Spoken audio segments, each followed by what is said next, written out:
My name is Carlin Shaw, and I was diagnosed with MS October 1997. So I think at this stage I am 24 years into my diagnosis. So even though I'm young and I'm 43, I always say I'm the grandma of the bunch because most people I meet at this age have been newly diagnosed.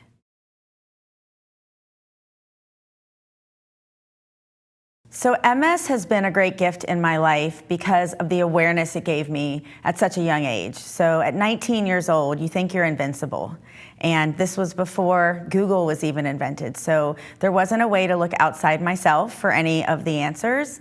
And my parents were incredibly supportive. However, they didn't even have friends to relate with that had MS. And so my story's a little different in that in my diagnosis, it made me question, I got scared. Like, what does this mean for me? Am I gonna be able to walk? Is this a death sentence? Because at the time, it was Richard Pryor that I could compare myself to, and I didn't really have anything in common with him. So I was a little lost in all of this. But within 1 month of my diagnosis, one of my best friends died in a car accident. And then 9 months later, my other best friend died in a car accident. So within 10 months of my diagnosis, I had lost two of the most important people in my life. And I saw what death was. And I realized that MS wasn't a death sentence, that I'd had an exacerbation and I was on medication and life was great. And I didn't know when something else would happen again. So I made this executive decision for myself that I wanted to live not only in honor of my uncertainty, so to say, but also for the spirit of my friends. And so a lot of times when something we face that we can't control, we kind of like lean into it and we wonder, what's gonna happen. But losing my friends was way harder for me to accept than the MS. I was dealing with some depression, obviously, after everything. And I learned that you could study overseas.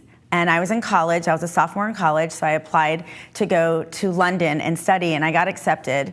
And while I was over there, I had this really profound feeling come over me of, had my MS or the tragedy of my friends not happened, I never would have been inspired to push myself out of my comfort zone to go explore in this capacity. And I get chills just even saying it. And it's a feeling that never left me. And so, when I graduated college and I moved to Dallas, Texas, and the very first job I had, they happened to be a sponsor for the MS 150 bike ride. And so at that stage, I'd never thought about like stepping out with my MS or fundraising. And I got involved and realized, oh my gosh, I can contribute to this cause. And since I don't look like your typical MS patient at the young age that I was, they asked me, would you mind sharing your story? And so from the very beginning of my journey, I've done the bike rides, I've done the walks, I've done 3-day challenge walks 4 years in a row. I've always used myself as somebody open to sharing my story. And then in 2009, my life even took the next step where I ran my first half marathon. And I really started using, my motto is move it or lose it. And so I was always saying I'm gonna plant my feet all over the planet as long as I can, because I had an exacerbation in '06 that caused paralysis on my left leg. So I was reminded of this choice that I had. And so I ended up becoming a runner, which shocked me. Running was punishment up until this point. It was like burning calories or exercise. And I fell in love with it. And I ended up completing both the Boston and the New York Marathon with the MS Society, and collectively raised almost $10,000. And so MS, when I say it's the best thing that ever happened to me, I don't think any of these experiences, I would have felt that inner nudge to do. And nobody, even as crazy as some of my ideas were, no one tried to stop me because they're just like, okay, we're gonna let Carlin be Carlin. And it's really been a blessing. And then the people that I've met along the way, and that's been a huge part of it as well. It's just the friendships and the camaraderie and the support and the love.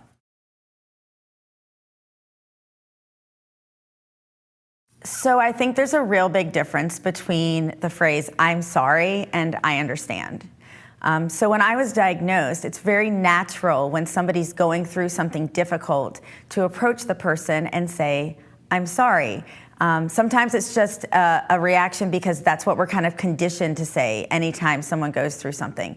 But the reality is, when I started receiving these I'm sorries, my first reaction was to say, well, don't be sorry, like you had nothing to do with this.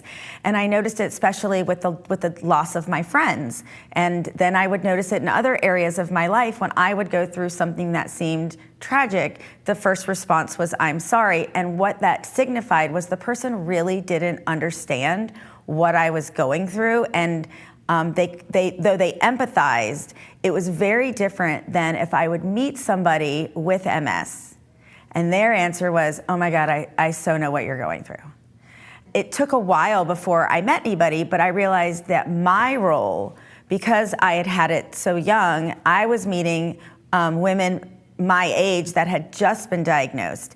And so this line that I use every time I'm connected with somebody newly diagnosed is, I always say, I wish these weren't the circumstances for which we were meeting, but I'm so glad that we get the opportunity to meet. And I want you to know I understand everything you're experiencing right now, from the fear of being diagnosed, to what medications should I go on, to how do I discuss this with my employer, to how the responsibility towards my family. And when I get to show up that way, rather than someone just hearing, I'm so sorry, because the I'm so sorry, it's yes, it means well, but it also in a way is a little bit of victimization that the individual doesn't know what to say back. So I just think that I often say, like, we're here to create support versus sympathy, because the sympathy is kind of that same place. And it's not that I'm sorry is it's not bad to say it. It's just when we get the opportunity to connect with somebody that truly understands, it's just game changing.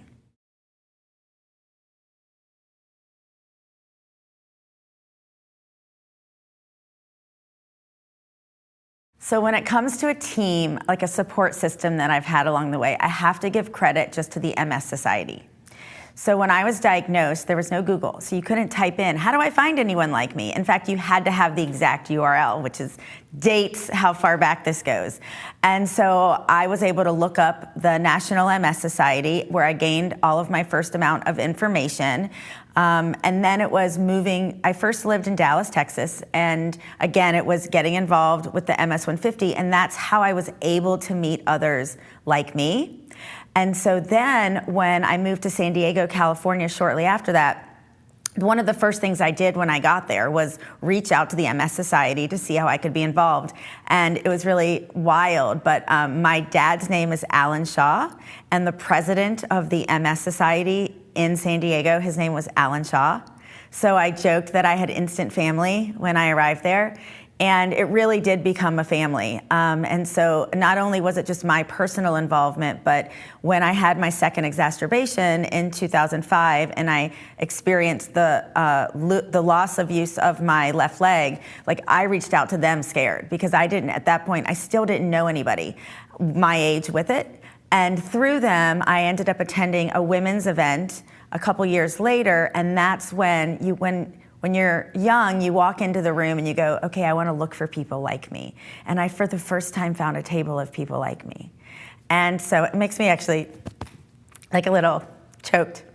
And so when I found these girls, it was just this beautiful experience where all of them had been newly diagnosed, and I got to show up for them. And I was like, you guys, I've never met anyone my age. And so again, this was just this support system, and it just continued. It's just continued for the rest of my life. It's the way my parents have gotten involved with the MS Society. My dad has done 17 three-day challenge walks, and he's one of the few people that's done every one that until he retired.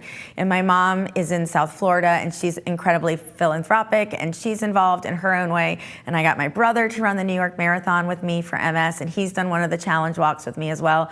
So just in general, utilizing what I could through them was just my overall support system.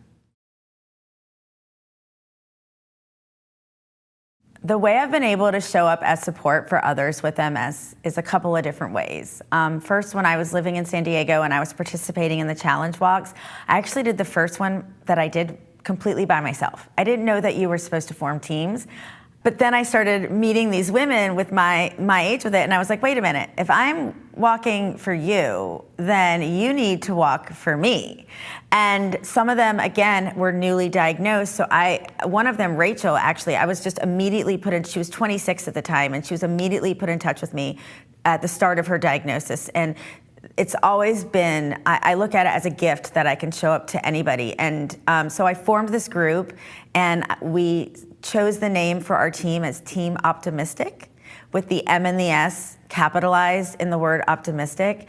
And so I was the team captain, and then Rachel and I became co-captains. So not only did I help her through her initial diagnosis, but we then shared the role of being captains and bringing all the other women on board with us. And just over the years, it's because I'm very vocal about my MS and share my story, hoping that at least one person hears it. Anybody that knows me, if they meet anybody newly diagnosed, the first thing they say is, hey, Carlin, can I put them in touch with you? And I'm like, sure, you know? So I have lost count how many people I've been able to connect with shortly after their diagnosis. And I think that's vital because you leave in such a state of fear and uncertainty. And as much as we love our neurologists, they're not the ones to kind of console us or truly understand us when we walk out of a hospital or a doctor's office with this new label, you know? So any way that I can show up for somebody and just help them with their journey is, I think, one of the most gratifying ways I can support people. I would say what I would love someone to take away from watching this video is that idea that we can't control what happens to us, but we can control how we respond to it. And a lot of the ways in which we respond to it is the way we talk to ourselves and our mindset, and really looking at that, trying to see the positive perspective of, rather than saying like, what if I did this? Or what if this happens? It's like, well, why not? Why can't I try this and see if it works? You know, for example, when I had my second exacerbation and I had the paralysis on my leg, at the time, I loved working out. I still love working out. I really believe in the muscle memory. And that's another thing I would hope somebody to use, is to give themselves that opportunity to stay in motion as long as they can. I thought to myself, I was watching a little bit of atrophy starting to happen from not using my leg, and I was like, well, maybe I can go to the gym and use the recumbent bike, because you just sit and you put your legs in and one foot makes the other foot go. And so that's what I did. And so whenever I'm faced with a really hard challenge, and because I'm human, it's not all rainbows and sunshine. And I know my story is different from everyone's story. But again, with the death of my friends and a lot of other hard things that I'm able to navigate, that I've been, you know, challenged to navigate through, I look at MS as, again, this opportunity for me to go, I'm still here to live my life. And what can I do to be true to myself, to live my life? Because a lot of people have their own opinions of what, you know, they think is best for you. And it's not that they're not caring, but at the end of the day, it still comes down to that inner truth and being kind to yourself, because no one asked for this. And it's just remembering, like, to love yourself and have grace with yourself through the journey, and know that, you know, if you're not feeling well, like, it's okay, and feel into that, and just be, again, remain at least optimistic that there is going to be another side to it. Because even if it's just 1 or 2 days feeling better, that optimism allows you to feel, that's still 1 or 2 days feeling better.